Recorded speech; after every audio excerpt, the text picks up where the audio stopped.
Hello friends, તમારું સ્વાગત છે આશુ હોમ કુક કિચનમાં. હેલો ફ્રેન્ડ્સ, આજે આપણે બનાવીશું ખજૂર બિસ્કિટ. નાના બાળકોથી લઈ મોટા બધાને બહુ જ ભાવે એવા આજે હું ખજૂર બિસ્કિટ બનાવવાની છું. ખજૂર બિસ્કિટ બનાવવાનું આસાન છે. ફક્ત અહીંયા 15થી 20 મિનિટમાં અહીંયા આપણા ખજૂર બિસ્કિટ બનીને તૈયાર થઈ જશે. બાળકોને ખજૂર ડ્રાયફ્રૂટ્સ ના ખાતા હોય તો એમને તમે આ રીતે બનાવીને આપજો, એમને ખૂબ જ ભાવશે. તો ફ્રેન્ડ્સ, ચલો આપણે જોઈ લઈએ ખજૂર બિસ્કિટની રેસિપી. તો ફ્રેન્ડ્સ, અહીંયા આપણે કઢાઈમાં 4 ટેબલ સ્પૂન ઘી એડ કરીને અહીંયા મેં 500 ગ્રામ અહીંયા ડ્રાયફ્રૂટ્સ લીધેલા છે. એ આપણે અહીંયા શેકી લેવાના છે. ડ્રાયફ્રૂટ્સ અહીંયા શેકવાના છે. આપણે અહીંયા આ રીતના અહીંયા આપણે હલાવતા રહેવાના છે અને અહીંયા આપણા બદામ ફૂલી જાય ત્યાં સુધી એમને શેકી લેવાની છે. અને અહીંયા આપણા કાજુ બી થોડા અહીંયા ગોલ્ડન બ્રાઉન થાય ત્યાં સુધી શેકી લેવાના છે. અને અહીંયા ડ્રાયફ્રૂટ્સની સ્મેલ આવશે એટલે તમારે સમજી જવાનું કે અહીંયા આપણા ડ્રાયફ્રૂટ્સ સરસ શેકાઈ ગયા છે. તો ફ્રેન્ડ્સ, તમે જોઈ શકો છો અહીંયા આપણી ડ્રાયફ્રૂટ્સ બધા સરસ શેકાઈ ગયા છે. હવે આપણે એને એક પ્લેટમાં લઈ લેવાના છે આ રીતે. ફ્રેન્ડ્સ, અહીંયા આપણા ડ્રાયફ્રૂટ્સને 5થી 6 મિનિટ જેવા ઠંડા થવા દઈ અને આ રીતના અહીંયા ક્રશ કરી લેવાના છે. તો ફ્રેન્ડ્સ, તમે જોઈ શકો છો આપણા ડ્રાયફ્રૂટ્સ સરસ આ રીતના ક્રશ થઈ ગયા છે. હવે અહીંયા આપણે માવાને શેકી લેવાનો છે. તો ફ્રેન્ડ્સ, હવે અહીંયા આપણે માવો 500 ગ્રામ લીધો છે. એ બી અહીંયા 2 ટેબલ સ્પૂન ઘી એડ કરીને શેકી લેવાનો છે આ રીતે. અને આ રીતે અહીંયા આપણે હલાવતા રહેવાનું છે. 5થી 4 મિનિટ જેવો અહીંયા આપણે માવાને શેકી લેવાનો છે.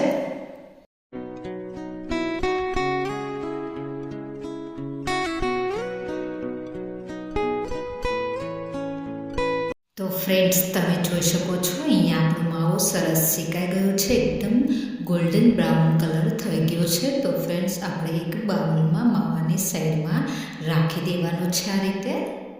તો ફ્રેન્ડ્સ, અહીંયા આપણે ખજૂરને શેકી લેવાનો છે. મેં અહીંયા 2 કિલા ખજૂર લીધેલો છે. ખજૂરના અહીંયા આપણે ઠળિયા કાઢી લેવાના છે આ રીતે. અને ઠળિયામાંથી અહીંયા આપણે ખજૂરને નાના નાના ટુકડા કરી અને આ રીતના અહીંયા આપણે કટ કરી લેવાનો છે. અને ખજૂર અહીંયા આપણો શેકાતા ખૂબ ઓછો સમય લાગશે અને મેશ પણ ફટાફટ અહીંયા આપણો ખજૂર થઈ જવાનો છે. તો ફ્રેન્ડ્સ, તમે જોઈ શકો છો આ રીતના અહીંયા આપણે ખજૂરને કટ કરી લેવાનો છે. અને હવે અહીંયા આપણે 3થી 4 ટેબલ સ્પૂન ઘી એડ કરી અને ખજૂરની અંદર એડ કરી દેવાનો છે આ રીતે. અને ખજૂરને આ રીતે થોડો થોડો હલાવતા રહેવાનો છે. અને અહીંયા આપણે મેશ કરી દેવાનો છે. ખજૂરને શેકતા રહેવાનું છે આ રીતે.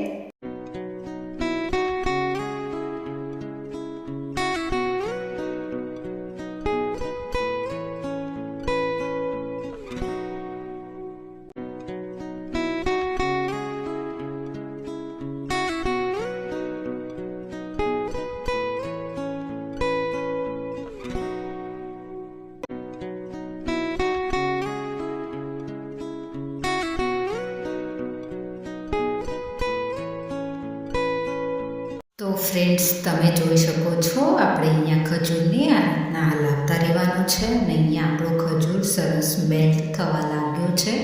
જેમ જેમ આપણો ખજૂર મેલ્ટ થશે તેમ પણ અહીંયા આપણા ખજૂર શેકાશે એ અહીંયા આપણા ખજૂરની સ્મેલ પણ સરસ એવી આવતી રહેશે.